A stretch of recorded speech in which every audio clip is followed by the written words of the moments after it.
Hello दोस्तों, स्वागत है आप सभी का मेरे YouTube चैनल पर। दोस्तों, आज का जो हमारा सब्जेक्ट है वो है hiring of accommodation on lease and rent basis.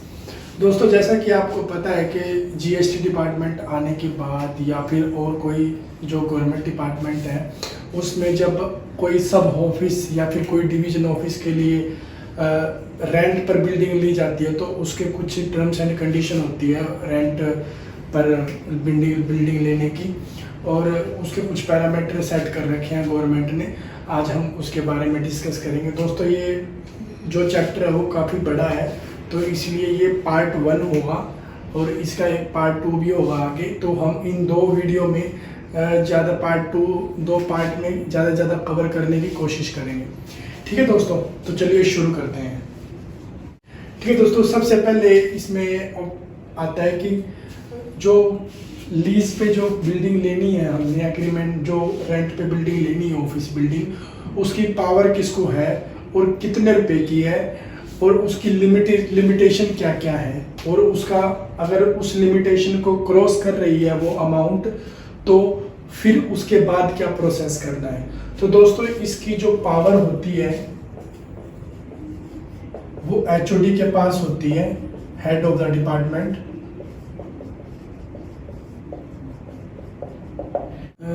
Building hire करनी है दोस्तों, वो सिटीज के अकॉर्डिंग है। ठीक है, इसमें ना दोस्तों 30 मेजर सिटी है, 13 मेजर सिटी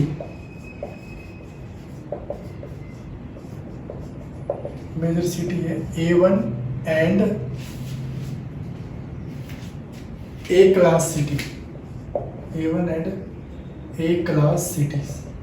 इनके लिए जो पावर है वो है 3 लाख रुपए पर मंथ। अगर इन सिटी में हो आप और वहां पर आपने बिल्डिंग हायर करनी है तो उसके लिए जो एचओडी है आपका वो 3 लाख रुपए तक की जो रेंट वाली बिल्डिंग है वो हायर कर सकते हैं, उसकी अप्रूवल दे सकते हैं।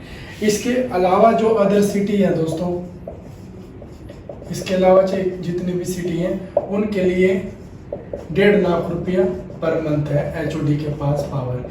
इसमें दोस्तों टाइम पे ना गवर्नमेंट की इंस्ट्रक्शन भी निकलती रहती है।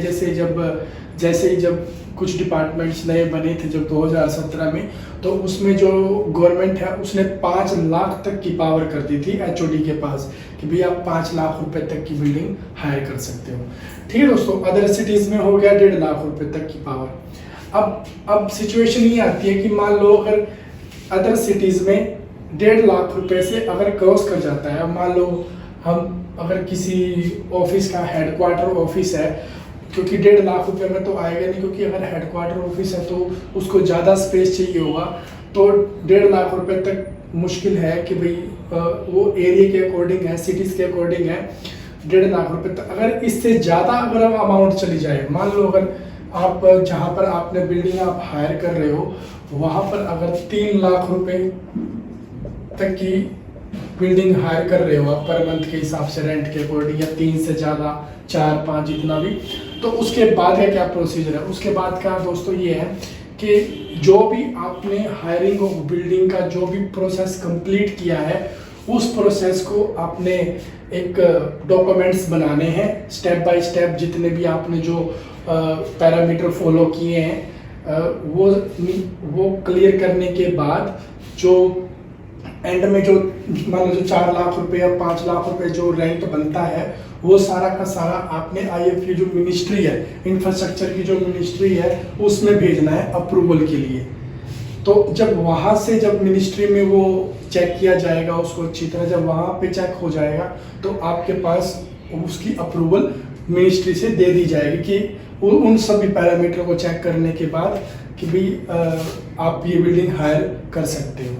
ठीक है दोस्तों, ये तो एक हो गया कि भाई पावर किसको है। अब इससे नेक्स्ट वाला हम करेंगे, सेकंड ऑप्शन है कि आप कौन सी बिल्डिंग हायर कर सकते हो। जो उसका दूसरे वाला पॉइंट है दोस्तों कि आप कौन सी जो बिल्डिंग है उसको हायर कर सकते हो।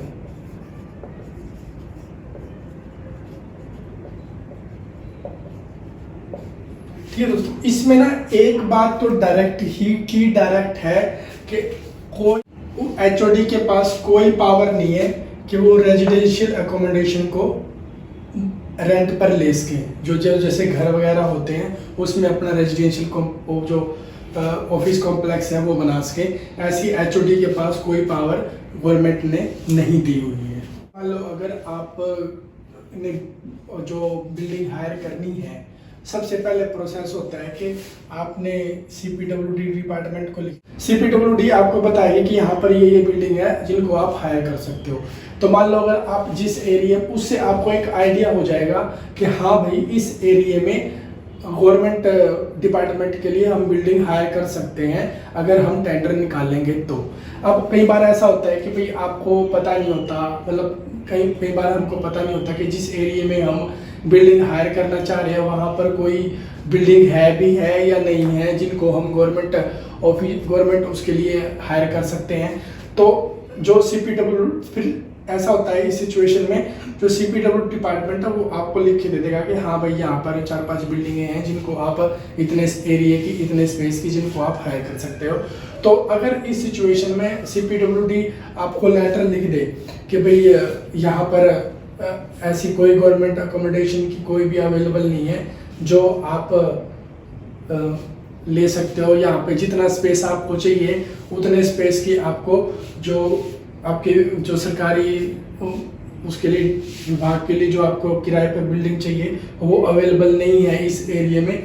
तो उस सिचुएशन में दोस्तों ऐसा है, गवर्नमेंट ने ना एक डिपार्टमेंट ऑफिस की ना एक वो सेट कर रखी है मिनिस्ट्री में, एक चेकलिस्ट वगैरह है जो इनको आप हायरिंग कर सकते हो। उसके अलावा तो फिर आप सीपीडब्ल्यूडी से बिना टाइप किए तो फिर आप वो वाली बिल्डिंग भी हायर कर सकते हो। सीपीडब्ल्यूडी आपको सिर्फ वही बिल्डिंग बताएगा, लेकिन जो प्राइवेटाइजेशन में होते हैं वो बिल्डिंग सीपीडब्ल्यूडी आपको सिर्फ वही बिल्डिंग बताएगा जो डायरेक्टरेट ऑफ स्टेट, डीजीसीएनडी वगैरह पे जो रजिस्टर्ड वगैरह है सिर्फ वही बिल्डिंगें बताएगा।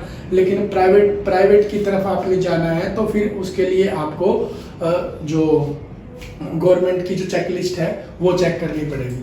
ठीक है दोस्तों, ये हो गया हमारा कि भाई हम कौन सी बिल्डिंग हम हायर कर सकते हैं। दोस्तों जब आप ये 2 पैरामीटर चेक कर लोगे उसके बाद है तीसरा पैरामीटर। तीसरे पैरामीटर में आ जाता है हमारी टेंडर की प्रक्रिया। जो बिल्डिंग हमने हायर करनी है वो उसकी टेंडर की प्रक्रिया आ जाती है। ठीक है दोस्तों, इसमें ना मेन हमने चेक करना है कि जो टेंडर हम निकालेंगे, जैसे आपने ई प्रोक्योरमेंट पोर्टल पे टेंडर निकाला, यहाँ तो टेंडर आपने निकालना ही है। जो आपने इसमें सारी चीज मेंशन होनी चाहिए आपके टेंडर में, कितना आपको स्पेस चाहिए, क्या लोकेशन चाहिए, लोकेशन पूरी होनी चाहिए, एग्जैक्ट लोकेशन, किस लोकेशन पे चाहिए आपको, कौन से एरिया में चाहिए, जिस सिटी में चाहिए आपको, कितना स्पेस चाहिए, क्या रिक्वायरमेंट है आपकी, वो सारी चीज़ इसमें होनी चाहिए। कैसे आपने रूम बनवाने हैं और क्या क्या उसमें, वो सब उसमें टेंडर में आ जाता है। उसमें जो आप टेंडर डालोगे ना उसमें सारी चीज़ आ जाती है। तो ई प्रोक्योरमेंट पोर्टल पे आपने टेंडर डालना है। उसके बाद फिर जो टेंडर आपने डाला है उसकी फिर जो आपकी ऑफिशियल वेबसाइट है विभाग की, उस पर भी आपने डालना है टेंडर वाला जो डॉक्यूमेंट्स है टेंडर की। उसके बाद फिर न्यूज़पेपर में देना है।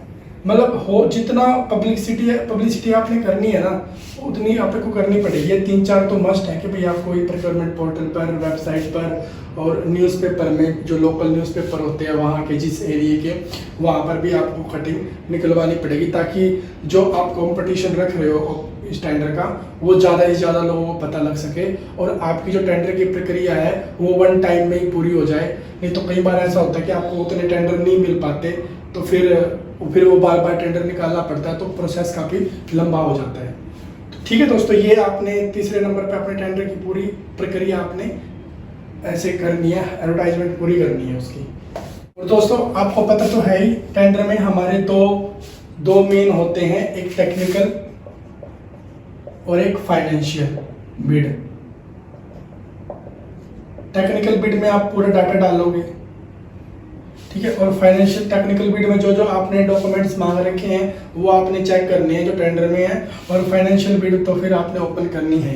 अब जब फाइनेंशियल बिड आ जाएगी, टेक्निकल बिड कंप्लीट हो जाएगी, उसके बाद में क्या प्रोसेस है अब हम उसके बारे में बात करेंगे। दोस्तों जब आप टेंडर निकालोगे उसमें ना आपने इस बात का बिल्कुल ख्याल रखना है कि जो आपके टेंडर का टाइम है वो मिनिमम 21 डेज होना चाहिए, इससे कम नहीं होना चाहिए। मिनिमम 21 डेज है, इससे आप एक्स्ट्रा भी आगे भी कर सकते हो, 25-30 डेज जितना आपको लगे, लेकिन मिनिमम 21 डेज तो होना ही होना चाहिए। ठीक है दोस्तों पार्ट 1 में आज इतना ही, पार्ट 2 हम कल लेके आएंगे। और अभी तक अगर आपने मेरे चैनल को सब्सक्राइब नहीं किया है तो दोस्तों प्लीज़ सब्सक्राइब कर लीजिए और मेरे चैनल को ज़्यादा से ज़्यादा शेयर कीजिए और अपने कुलीग्स और फैमिली रिलेशन में भी मेरे चैनल को सब्सक्राइब करा दीजिए।